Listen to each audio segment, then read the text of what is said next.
We do have to give Jon Jones some credit here because he's been calling out Stipe Miocic for nearly a year straight. Even wanted to fight him back in July, posted that out there. But we know that Stipe was the one that actually wanted to push that date back. And now Jones is saying, hey man, let's fight in December. What's going on? Sign the contract. And no word from Stipe. In fact, it looks like they probably will not be able to fight in December, knowing that Yuri Prochazka versus Glover Teixeira is going to be on that card. And even though it is Jon Jones, it would be weird to have a non-title fight main event over a title fight. But maybe Stipe's not the guy doing this and Jones is playing some mind games out there, playing with the media a bit. But here's something we found out a couple days ago. Francis Ngannou's coach is saying that their team wants to fight Jon Jones in March. So this is good news, knowing that Ngannou is interested in coming back to the UFC and fighting, and also wants that Jon Jones fight, which is a very big fight for him. Could get him a lot of money, as well as if he wins that, it's monumental for his legacy. And they said they talked to a UFC executive and he's on board with them. The only reason that would happen is one or two things. Number one, Stipe is being too hard to work with. He's not accepting the fight.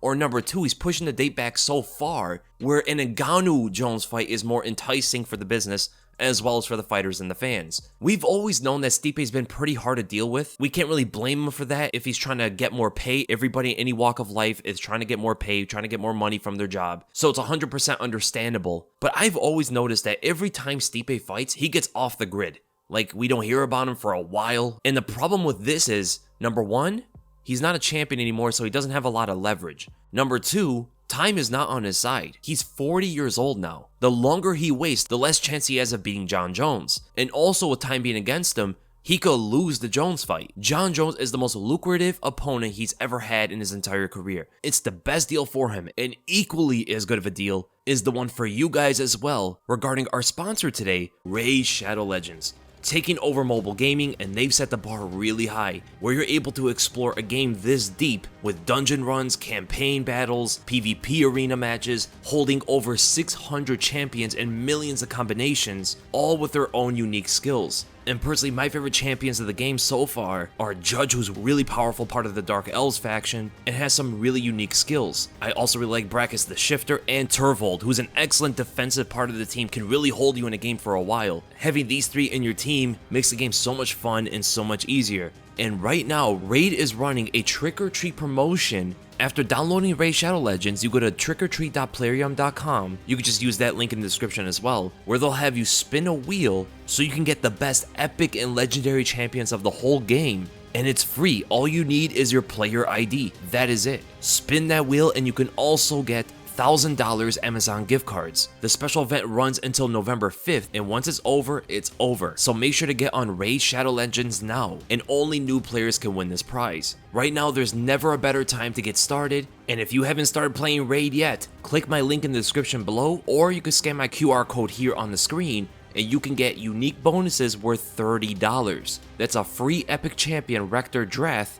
200,000 silver, 1 energy refill, and 1 XP boost with an ancient shard. Make sure to get on Raid Shadow Legends now. This will all be waiting in your inbox. And I don't even know honestly if Stipe wants to fight anymore, if he actually wants this anymore. I don't know if he wants to just be a firefighter or choose another career path or whatever it is. But the thing that's causing a lot of impatience among the fans is Jones has been wanting to fight for a while. Jones has been wanting to fight this entire year. And that's what the fans want to see. The fans want to see how Jon Jones competes at heavyweight. And if his opponent is the one that's holding that back, I can understand the frustration from the fans. I see it all over the place. I see a lot of people not happy with Stipe Miocic. But I don't think people should be upset at Stipe.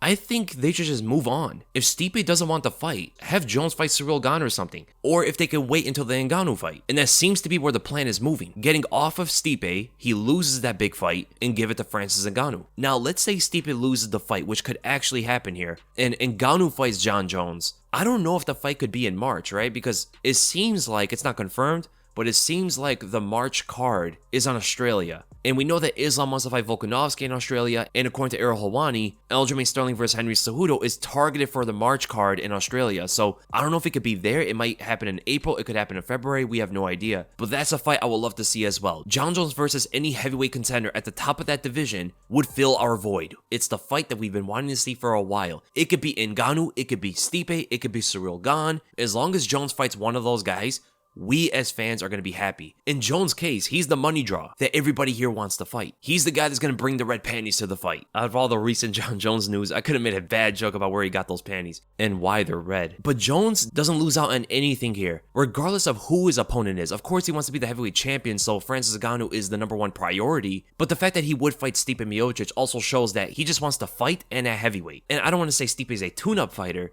or any contenders a tune-up for Jones, but it is a bit of a feeling out fight for Jones to fight for the heavyweight title later. If he jumps right into the heavyweight title picture, there's a lot of unknowns. There's a lot of things that can go wrong there. He's never been in that weight class before. He's never been this heavy in a fight before. It could be very unnatural for him, but he has been training for a very long time to get his body used to carrying that weight. Training though, sparring though, is very different than a fight. With all the nerves there, things can change rapidly. It's never the same thing. And I'm not gonna lie, some of Jon Jones' training videos don't look too great. Some of them look good, especially the later ones, but he does look a lot slower. And I guess if he were to lose to any heavyweight, the best guy to lose to would be Francis Ngannou. So hopefully they can make that fight if Stipe is not gonna take this. If not that, I would love to see Ciryl Gane fight. That's actually the fight I think most fans would be eager to watch, given the fact that Ciryl Gane is the most technical fighter in that weight class. And also, if he beats Jones, it's not through his size. He's a little bit bigger than Jones, but he doesn't have that Francis Ngannou size advantage, where he could fight behind that. And also, we want to see someone competitive with Jones.